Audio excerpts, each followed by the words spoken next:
The Tale of the Scribe and the Two Books, Part 2. Khalid awoke with the first light of dawn streaming through his window. The dream's questions burned brighter than the rising sun. He sat for a long time, gazing at the two books resting on his low table.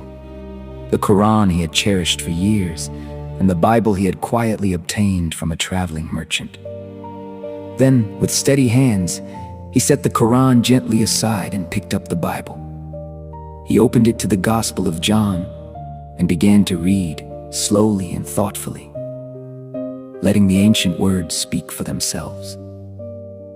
As the morning light grew stronger, Khalid wondered whether the true voice of the unchanging God had been there all along, consistent, protected, and waiting to be heard by any honest seeker, willing to examine both books with an open heart.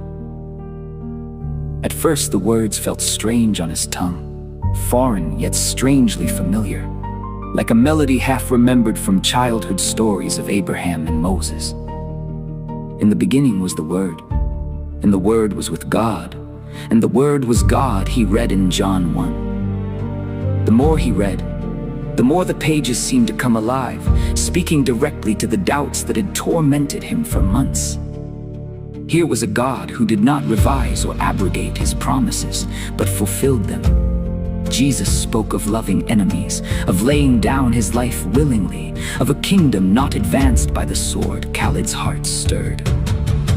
Verses about the crucifixion he had once dismissed now carried a weight of sacrificial love that the Quran's denial of it could not match. He turned to the Old Testament portions, tracing the promise through Isaac, the prophecies of a suffering servant, and the unchanging character of God who declared, "I, the Lord, do not change." Tears welled in his eyes as the words addressed his deepest struggles. As a devout Muslim, Khalid knew the cost of such questions. In his community, doubting the Quran or showing too much interest in the Bible invited sharp rebuke. Whispers of apostasy, pressure from family, even threats of ostracism or worse in stricter circles.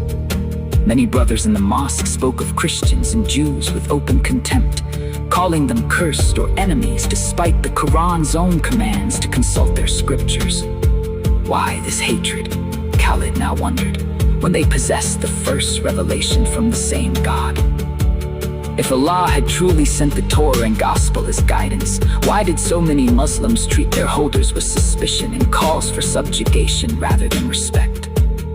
The more Khalid read of Jesus' words, "Love your neighbor as yourself. Blessed are the peacemakers," the more the Quran's later verses of fighting and jizya felt like a departure, not a completion.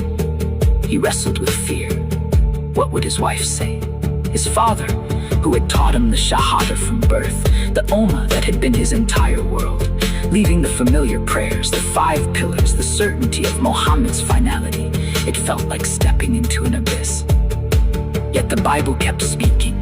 In John 3, he encountered the promise of being born again, not through rituals or recitations, but through faith in the Son who gave eternal life. Passages on grace and forgiveness washed over his guilt for even entertaining these thoughts. The consistency moved him.